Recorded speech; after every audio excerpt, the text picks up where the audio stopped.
Good evening, everyone. It is Tuesday, March 3rd, 2026. I'm John DeWanzik, and this is the regular meeting of the Avon Lake Board of Municipal Utilities. With me tonight from the board, we have a full board tonight. We have to my left, Mr. Mondello and Mr. Rush, and to my right, Mrs. Schnabel and Mr. Ricky. Also with us tonight from staff are Chief Utilities Executive, Mr. Monroe to my right, and at the table, Mr. Urinich, Chief of Utility Operations, and also at the table, Tyler Berry from outside counsel, and attending tonight in the audience is William Zimmerman. Tonight's meeting is being broadcast on Facebook Live and YouTube. If you're in the audience there, you'll notice that there is an opportunity to comment. If you wish to comment during the public input section, Mr. Urinich will be monitoring that. Tonight, we have, as I said, a full board. It takes 3 votes on any motion that's made to pass it. All votes are by voice vote, with the exception of the request or motion to go into executive session, and that is, there is one requested tonight, and that is done by a roll call vote. Mr. Rush, did I miss anything that you think I should say? I believe you covered it. Okay, thank you. So without further ado, we'll go into the business part of the meeting, and the first order of business is to approve the meeting minutes from February 17th, 2026. Are there any comments or editorial remarks on those? Hearing none, they are approved as submitted.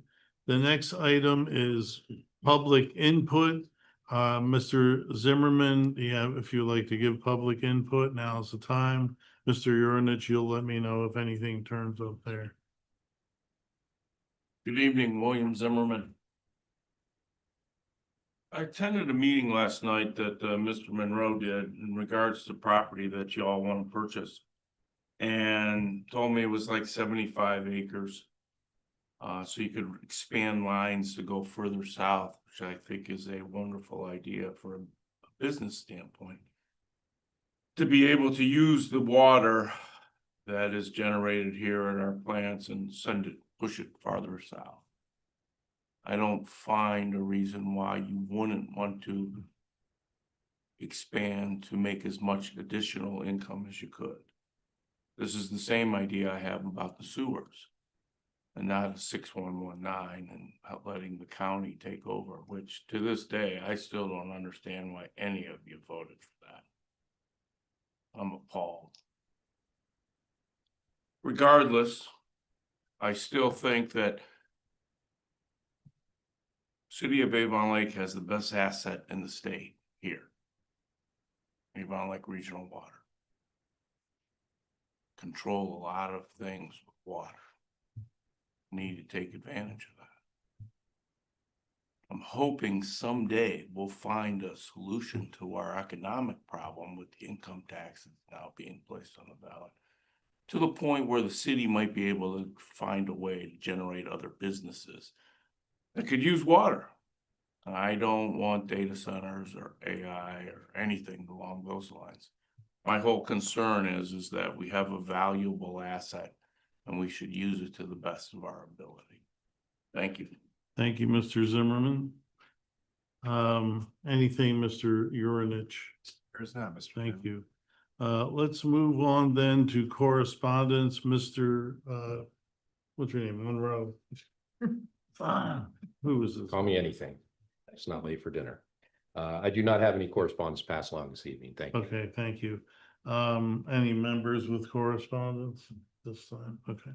Let's move on then to expenditures on your goldenrod sheets. Would someone like to make the motion? I will. Go ahead, Mr. Ricky. I move to approve the expenses for February 13th, 2026 through February 26th, 2026. Thank you, Mr. Ricky. Is there a second?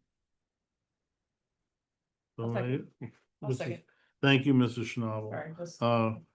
Is there further discussion? I have a question on our line item on the front 40 on the NSF certification for our sodium hypochlorite.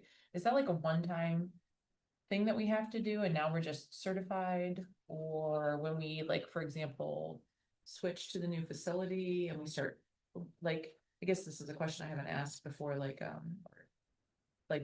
relocate the unit, correct, from where it is now, and like we would, I guess, maybe this isn't the time for discussing this, but like, we would move it and then we would implement it and supplement with it, and then do we have to test again? Because we've moved it, or like, how does that? The go? NSF certification, it's a fee for the initial certification.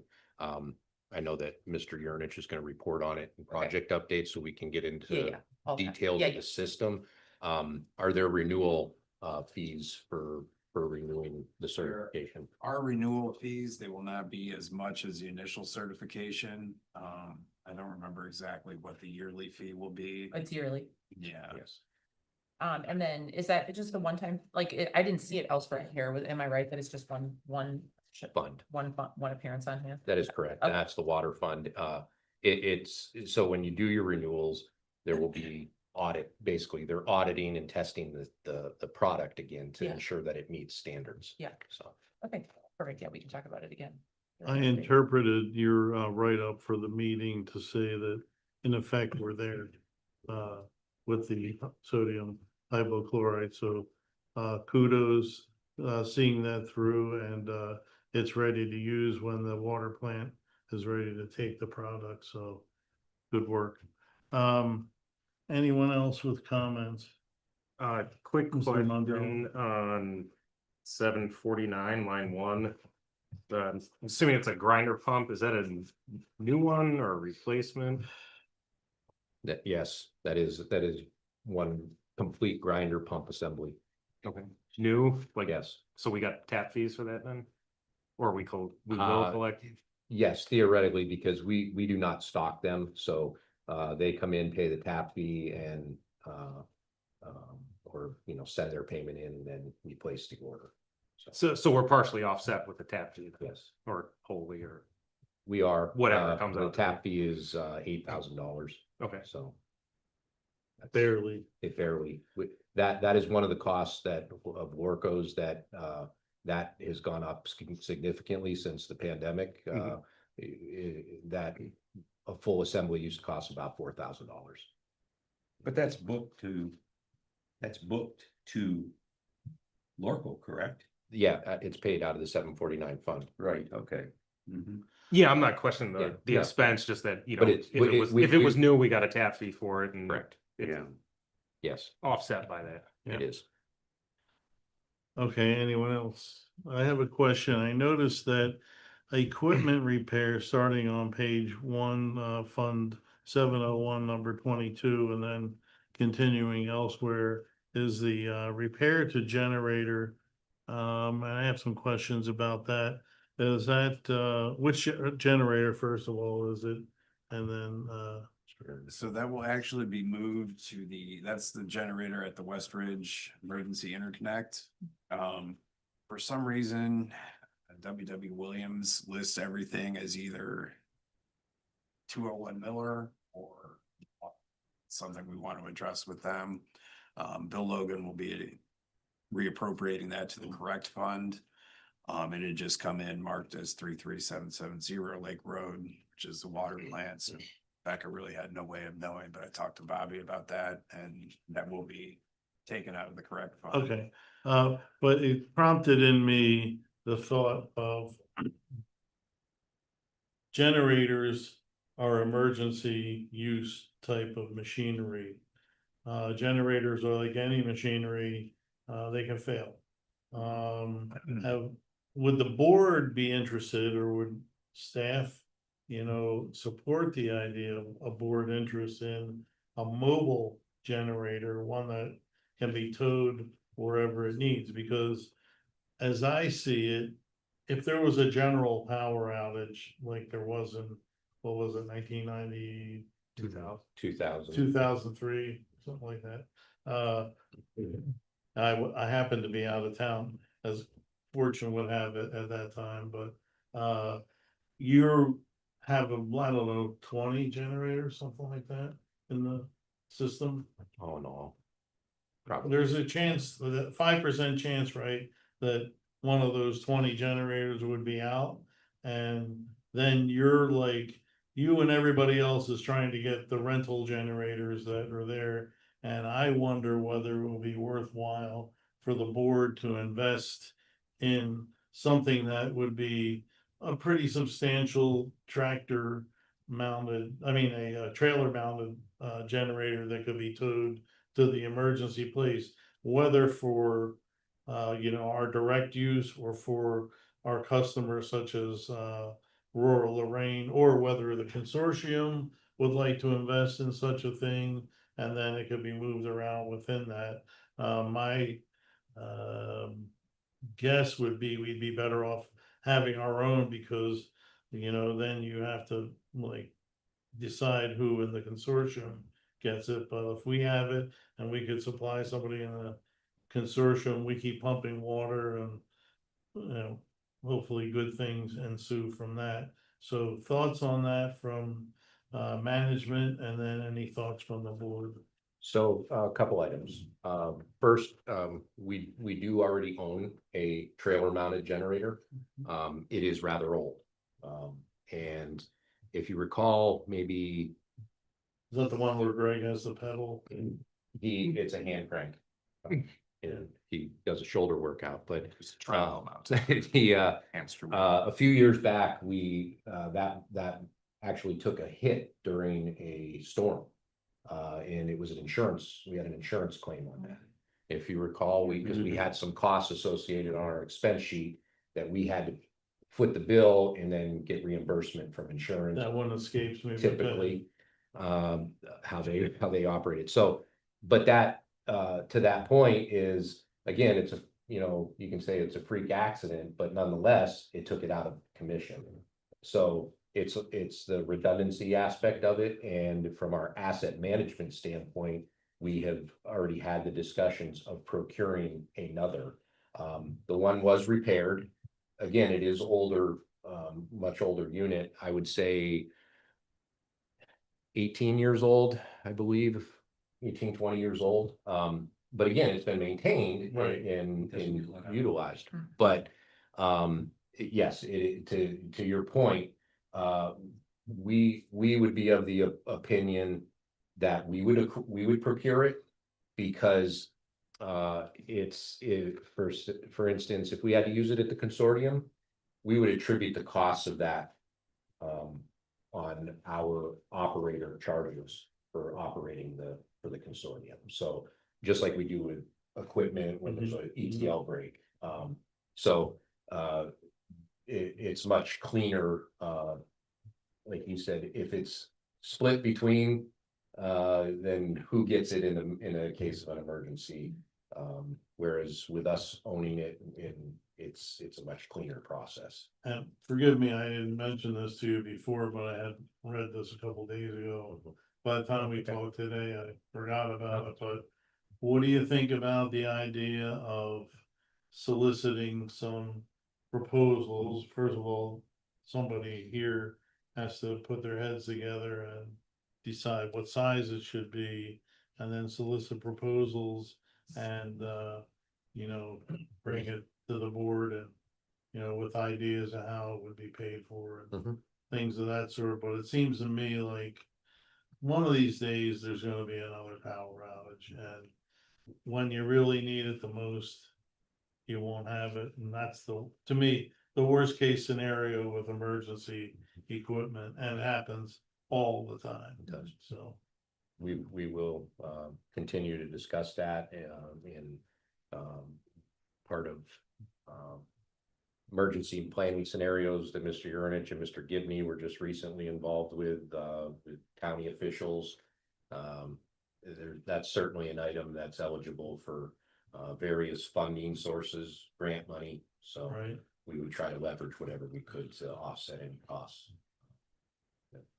that we would incur. right. Okay, Does that make sense, Mr. Rush? Yeah, just expounding on that. The connections, I want to make, is it all standardized when they take it to a site so that there can't be mistakes and when it's They connected? actually have like, helping hand type of plugins and. Yes, So that, that. yes, it we is all can't get standardized. across. Okay, that's Yes. helpful. And just thinking about 18, 20-year-old piece of equipment, maybe one now and 5 years from now, and they'll replace that one. Yes. Yes. Yeah, It's Yes. the time between the two of them. Mr. Mondello, I can see the wheels are turning. Yeah, a lot of, I guess, a handful of questions on this of would we use this to supplement sites that don't currently have one physically attached to them? And we don't have to get into it now, but maybe just points to answer and, some of these sites are, new with the variable frequency drives and things, and you need to generate some very clean power to get those to work right, so you don't destroy them while you're running on generated power. To do that, I mean, I guess the whole sizing aspect of it too, of if we were in some sort of emergency, what sites and can we map out where these things would be if we were in a total power outage at the, at that point to try to see, because one's probably not enough. This would be a thing to have multiples of if, the budget allows. Like who backs up the backer upper and all that kind of. Yeah, thing, and I guess, off the top of my head, the biggest concern I have is, these types of things don't like to sit, so now we gotta exercise them and get on a program and maintain them, even though we're not using them. Right. And Mr. Kamevsky, I will say, does a very good job of that, with specifically pieces of equipment like that, for instance, all of our generators that we have at our, facilities, even this facility here, we don't have full generation at this facility, we just have Necessity. critical, necessities, but it has a weekly automatic, exercise. The newer ones, they're connected, you get reports, so again, from a preventive, aspect on your maintenance, it really, it's more of a predictive maintenance, is what you're doing at that point. Sure. So it's similar, we look at it similar to, if you recall, a few years ago, we invested in a diesel tank that is mounted on a trailer. Right, And for a similar similar purpose, like purposes. supposing due to the power shortage, you can't get your usual fuel supply, you have at least, 1,000 gallons or so that get you by. Yes, and we talked at that time also that would be another piece of equipment that it probably warrants to have a backup of that as well, that you have in another location and available. Right, We will pursue that further. okay.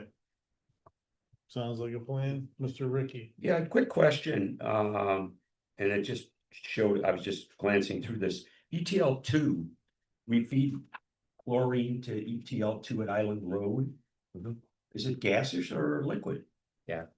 Okay, well, are we talking about going to liquid there?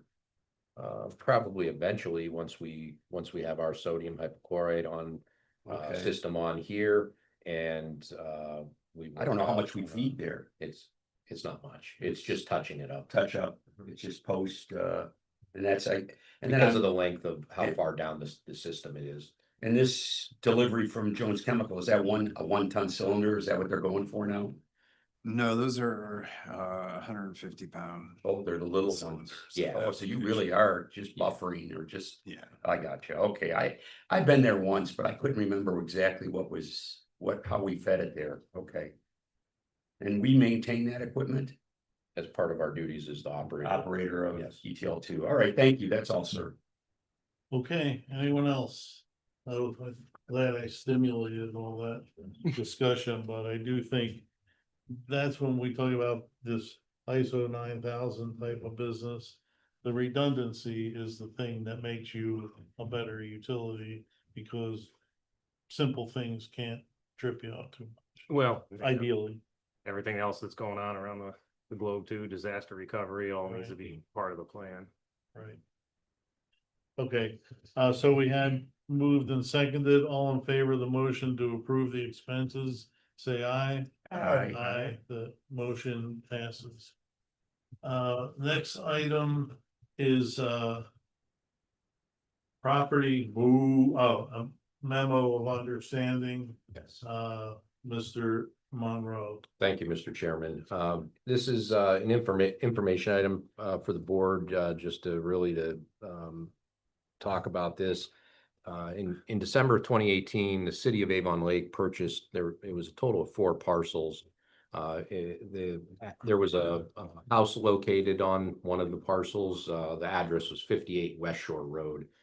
This is right at the foot of Moore Road, adjacent to the water filtration plant. The city demoed that house. It's been just kind of green space. Okay. That is going to be necessary for us to utilize that property as part of our expansion of all the other properties that we purchased in that area. So I met with the mayor. We've discussed this, and we both felt it was appropriate. We would pay the city back for what they paid for the property. They did have some costs associated with the demolition and whatnot, so we need to make sure that we finalize those. But I suggested to the mayor that we draft a MOU to memorialize it, for a couple of reasons. Number one, the goal being it survives any of us, but it also provides us with an audit tracking to show our funds going to the appropriate city funds. And again, there's a trail of that. So once we finalize that MOU, I would bring it to the board, ask the board to consider that, and then I would ask that the mayor also do that with council. Now, your proposal here stimulates yet another creative question, and that is, does it make any sense to swap some of the other properties that we're coming into possession of rather than changing hands? And Mr. Zimmerman has gone, I guess, for the night, but he was asking about the taxes and so on. So maybe they want the money, but I mean, if the city is gonna come into the possession of property that we already own, would it make any sense to swap it? I think that there's possibilities, but Not in this case, or I mean, I can't speak for the city, obviously. If there is property that we own, that we have paid for, that they potentially want to work out some sort of swaption, certainly, I think I don't see any issues with that. The only thing is the funds that were used to pay for this property was paid for out of a restricted park fund. So from the city standpoint, it may be they want the necessary money back. that the money has to go back That to makes that sense. versus a swaption. I don't really have a strong feeling either way, but since we're in effect kissing cousins with the city, it could make sense to swap. Yes. Yeah. Okay, and you'll be coming to us sometime soon? with Yes, this? that's our intent, because we obviously want, this is one of those items that has been kind of out there, it's been discussed, and everyone kind of Right. knows obviously we need that property as part of our expansion. We want to make sure that the city is made whole. And as I always say, we'll pay our fair share. Right.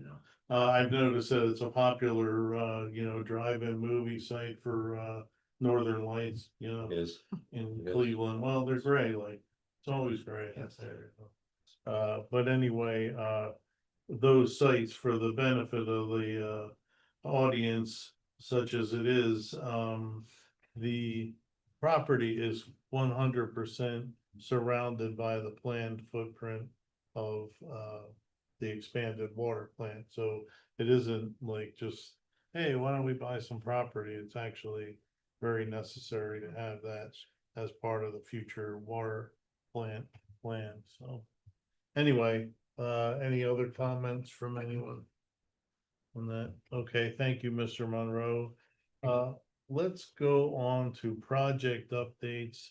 Mr. Urinich is sitting there with bated breath, and we're dying to hear his glowing report, including pictures. Picture time.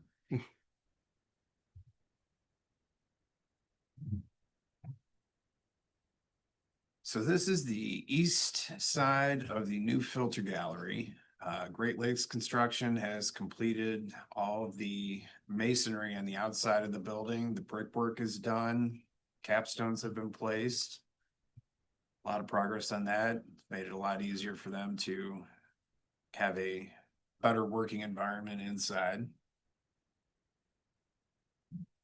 Back to This- that photo, are those Mr. Ricky's aforementioned chlorine cylinders there?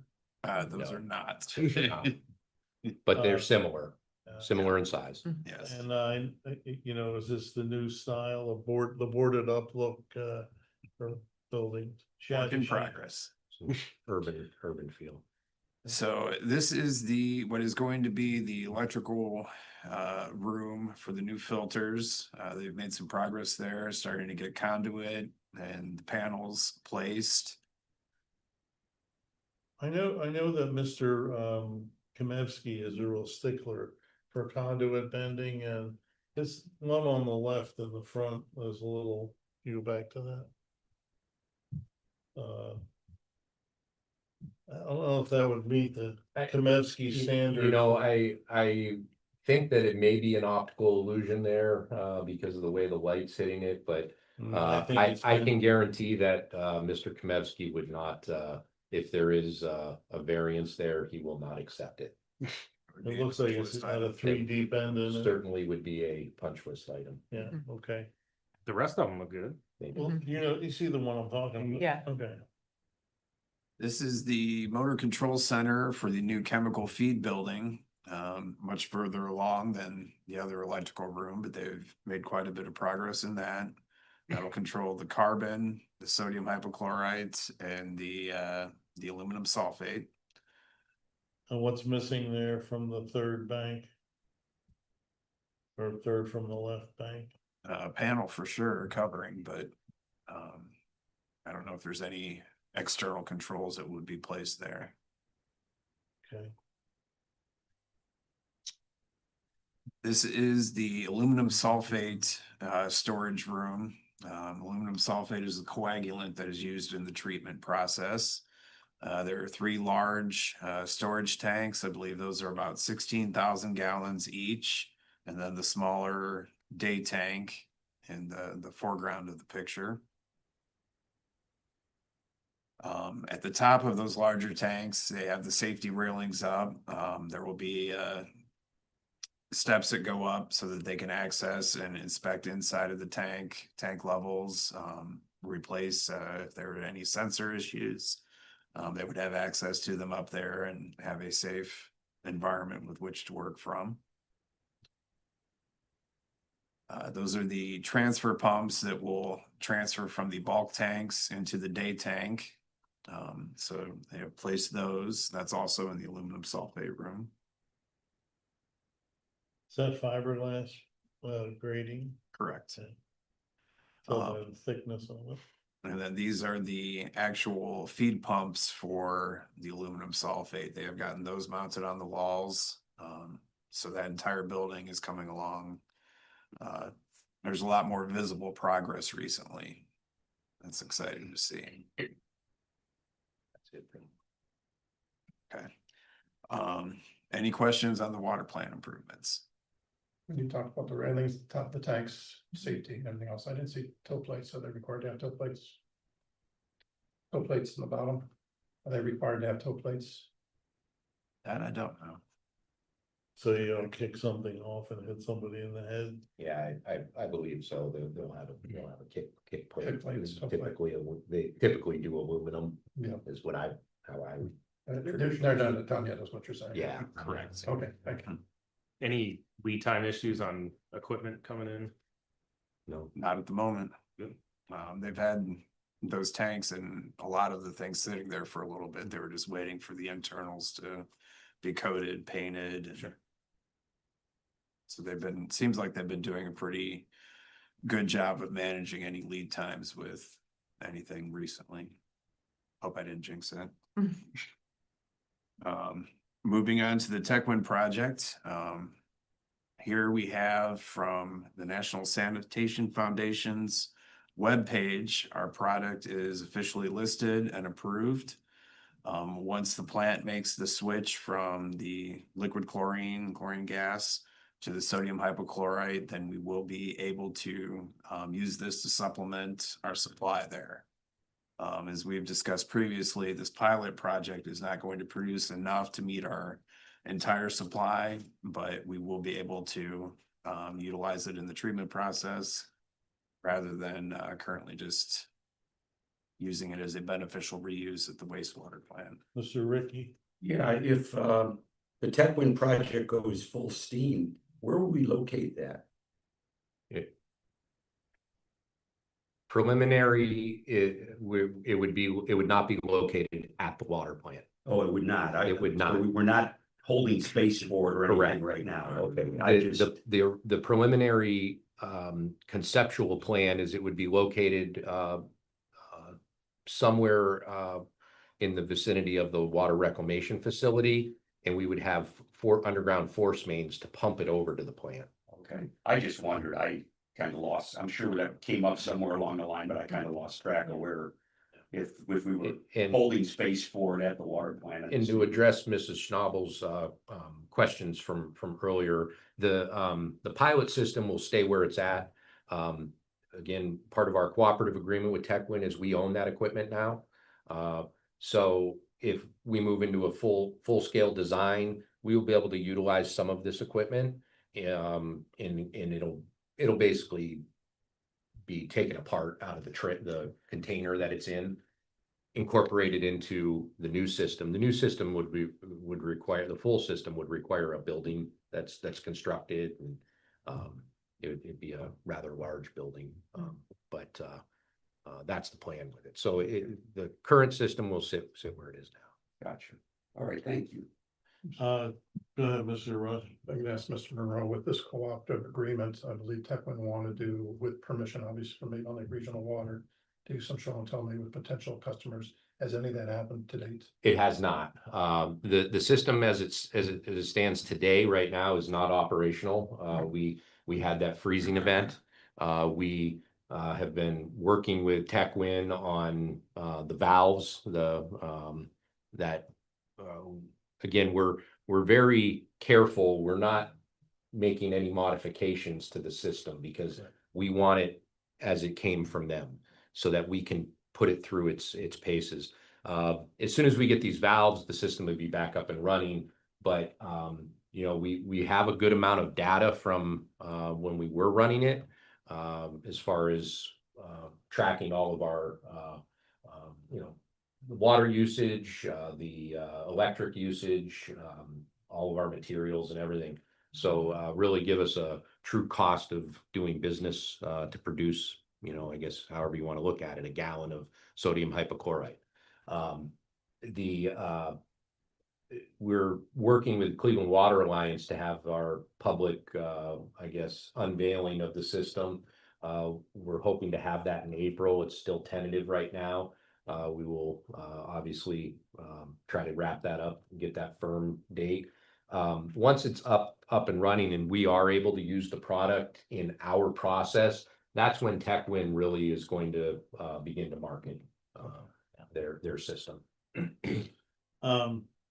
In regard to pick on Mr. Ricky still further, in regard to the gas cylinders that are used at remote chlorination points, does it make sense that they would eventually be changed to the liquid hypochlorite? Because again, emergency situation and you can't get chlorine gas, which is why we made the decision to do this.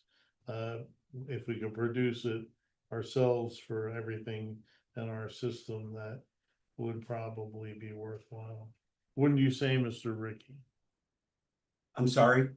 Wouldn't you agree with Yeah, no, that's why I asked the question. I wasn't sure what we were feeding and Right. If we're gonna make but, chlorine, we're gonna use it at every location we need to use it. That's at, why I would said I think. would pick on you. you No, know? that's We're why, sticking to the same idea. yeah, that's. And, you know, so might wanna let the consortium know that this is coming and it's to their benefit to do it. We have So, discussed it. with them. Yeah, okay.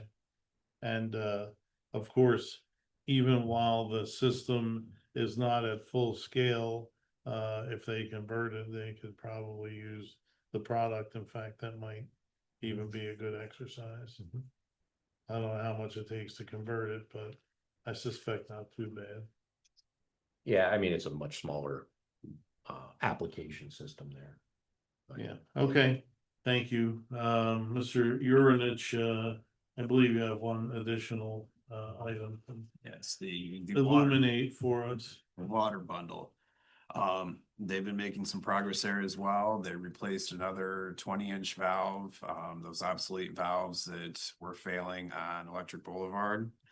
KMU is also completed. They're up to about 175 out of the 419 indoor meter relocations.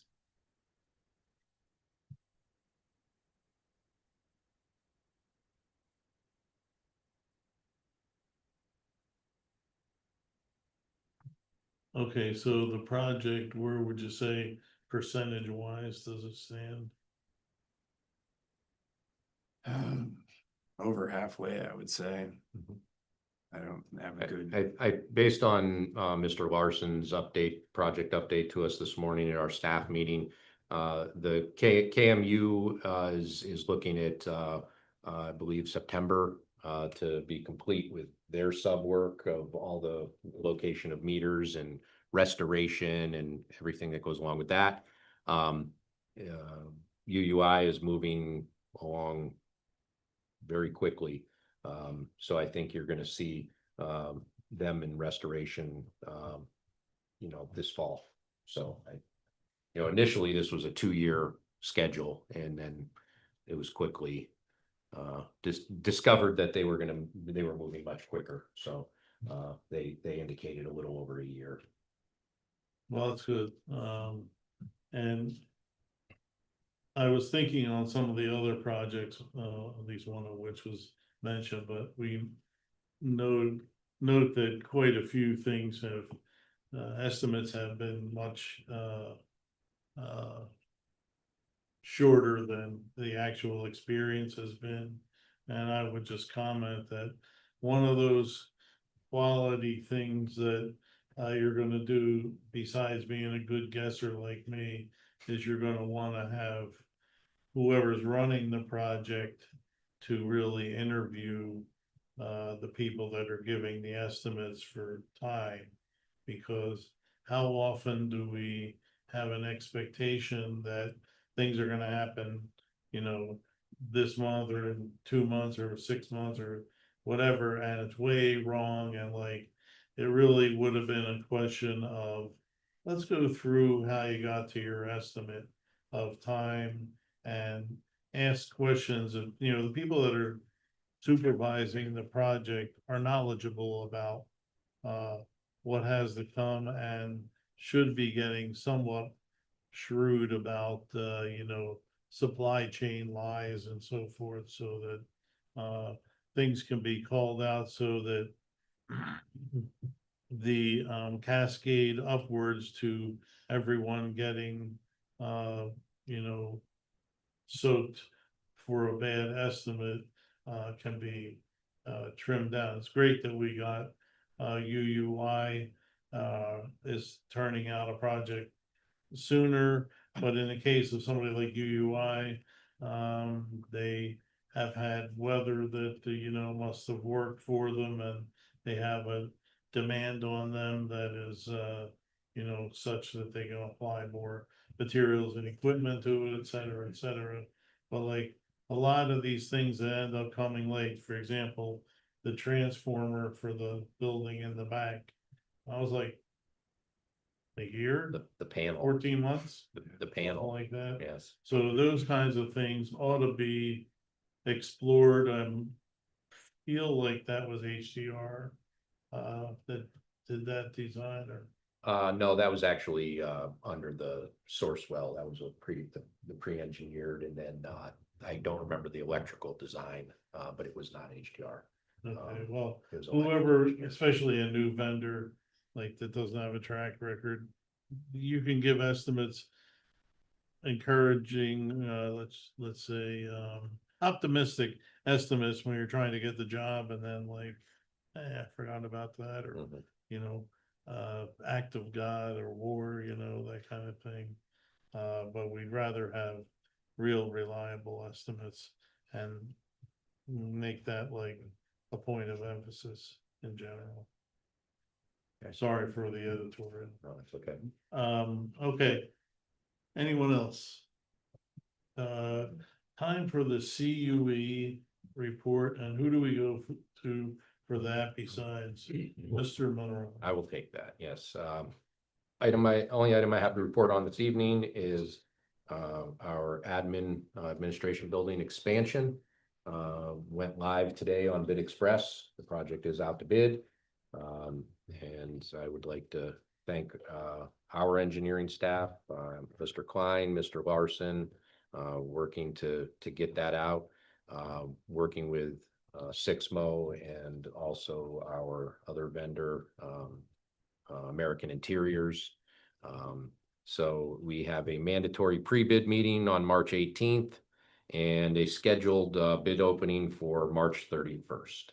So we are pleased that that is out to bid and looking forward to hopefully a very competitive bid process.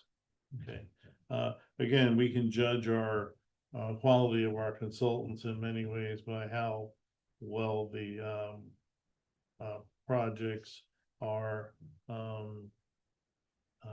adhering to the engineer's estimates and things of that nature. And generally speaking, have been good as an organization and not having too many extras. The unfortunate Lorco project is an exception to that rule, is. but I think things have been tightened up quite a lot since the personnel has changed. They have, and I would just add, so you brought up about the engineer's estimate on this project because the design was performed by Sixmo Architecture, and the civil, the electrical, you know, the mechanical, all of that was by their engineering subgroups. They're responsible to provide us with the engineer's estimate so that we're in compliance with Ohio Revised Code. Right. And we don't see that. That's sealed until after bid opening. Again, it is a good metric to gauge. Right, how and it is well one they- of those quality things, and I can tell you my own technique, and you can see it even in when you show the pictures of Mr. Uranich's work, asking questions about things that just strike you leads to conversation, which leads to other problems and so on and so forth. And here's what I would expect out of a typical schedule or estimate. Yeah, that looks good. And then, you know, nobody has really looked at, well, why do you say only 2 weeks for this? What, you know, et cetera, et cetera. Rather than doing that in, you know, whatever, 30 seconds, do it in, you know, 2 hours and go through the whole thing and with the people that did it so that you have an idea where they're coming from, and you have things to like hit them up with later when you have follow-on questions, like, remember you said this, blah, blah, blah. So little let's say ancient wisdom for the staff. Thank you. Because you have young people now in the engineering department, and they may not have experienced that. Okay, That is all I have. that's all for Mr. Monroe. Any members with any report? Mr. Ricky? Yeah, I just want to compliment UUI. I live on Orchard Park, and they are currently putting a 12-inch water line replacement in. And they've been very very courteous to the people that live up and down the street. They've really done a great job of keeping their project within the tree lawn. And every night they really do a good job of cleaning up and coning off. There's piles of stone there and stuff like that. Kevin's the supervisor on that job, and he's doing a great job, quite honestly. And I've kicked the tires a little bit because it's right out in front of my house. So, but so far so good. And they're approaching kind of the end of the project, or the end of the more complicated end, I think, down at Birchwood and Orchard Park at that intersection there. I think they have to make some ties there that are a little more complicated, but they've got most of Orchard Park done at this point. And then they'll come back and start making the individual ties, but it's going real good. And again, they've been very courteous and have really worked hard to keep the traffic moving up and down the street. The only other thing is next week, at least unless scheduled otherwise, next Thursday night will be a Lorco meeting. I do plan on attending unless something changes. And they either cancel or for some reason I can't make it, but I do plan on going. If anybody's interested in joining me, you're more than welcome. Thank you, that's Okay. all. Thank you, Mr. Ricky. Anyone else? I don't have anything in particular, but I did want to ask about something I saw that appeared to be a narrow cut, maybe 6 inches all the way across, maybe West Winds Drive, seeming to cross from one side to the other. Had a water, what would you call it? Stopcock or whatever, like where you would turn off the water, down in a hole. You know what that project was about? I believe they had a water service that had frozen. They weren't sure if, when they redid the street, if the grading was changed, but we had received a call from a resident that, they weren't getting any water. They went out and investigated, tried other ways of thawing it, but they were left really with no choice other than to run a new service across that street. I believe that's Okay. what, I assume you'll repair in kind. correct. Yes, we have a list. This, we're waiting for to get out of the winter operations mode for the concrete plants, and then also asphalt plants are opening up too. So I think we're all looking forward to a more well thought out season. July, maybe. Yes. Okay, that's all I've got, Mr. I just do have a Monroe. miscellaneous item that I failed to report on in my CUE report. I did attend the collective committee meeting of city council last night. Attended, they had several committee meetings. They had the building and utilities committee meeting. There was really nothing to report there pertaining to us. But the finance committee meeting, we did have the item on there at our last board meeting. The board approved the purchase agreement for 720 Moore Road. And our process now with council approval, they did pass it out of committee, 3-0 to the full council. It'll have first reading on March 9th and the second reading on March 23rd, where we have asked that they consider it for passage at that meeting so that we can move forward executing the agreement and start our due diligence period. So we did have a good discussion last night and had some good questions, and I want to thank everyone for that. Generally, seem supportive. Yes, absolutely. Again, the summary is, again, the public benefit of us acquiring this property is for our ETL project, our Eastern Transmission Lines. That's really our bread and butter, where we sell our water to our bulk customers. Those ETLs provide water all the way down to Medina County, Medina City, rural Lorraine County Water Authority. So those are very important, and that's what the benefits directly benefits Avon Lake residents by keeping our water rates low. And as we always say and remind everyone, we have the lowest water rate in the state of Ohio of incorporated cities. And we've had that for a number of years now, and we continue to have that year after year.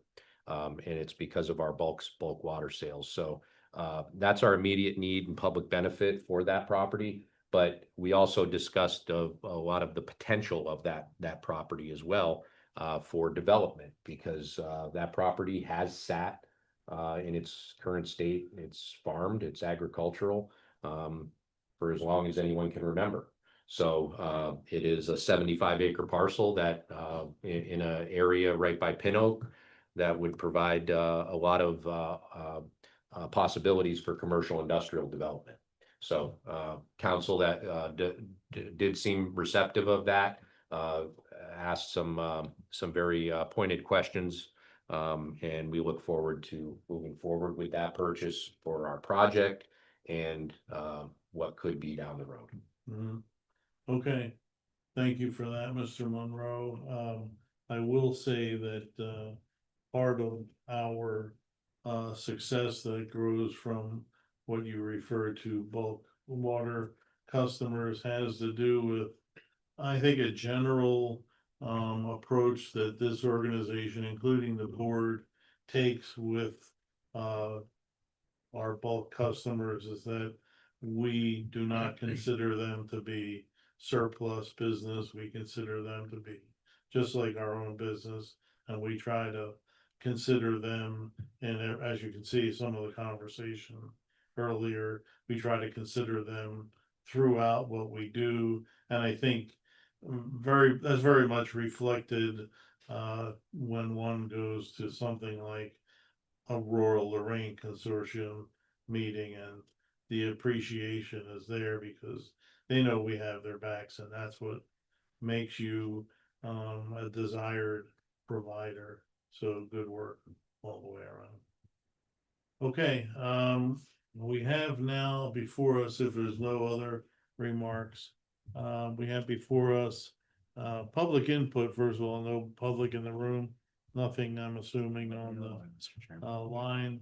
So let's go on then to our requested executive session. Mr. Monroe, why don't you introduce that, and then if someone wants to make a motion. Yes, I do request an executive session to discuss purchase and or sale of property for public purposes and pending or imminent court action. I do not anticipate any formal action when the board does reconvene the public meeting. Thank you, Mr. Monroe. Is there a motion? Sure. Mr. Rush? Thank you. I move to meet in executive session as allowed by Ohio Revised Code Section 121.22, G2 and G3 to discuss the purchase and or sale of property for public purposes and pending or imminent court action, and to include the CUE, the CUO, and a representative from Manzer Gavin. Thank you, Mr. Rush. Is there a second? I'll second. Well, let's let Mr. Mondello take that one. Sure. He hasn't done it lately. All right, so moved and seconded. Any discussion? Let's do a roll call vote. Mr. Ricky? Yes. Mrs. Schnabel? Yes. Mr. Mondello? Yes. Mr. Rush? Yes. Chairman votes yes. We will go into executive session, close the door, and does anyone need a break? Yes. Sir Ricky? And we will say goodbye to the public audience tonight. Oh, wait, we do a possible board action tonight, Mr.? No, Okay, it says that on the no. agenda. Okay, so no board action after this. And let's say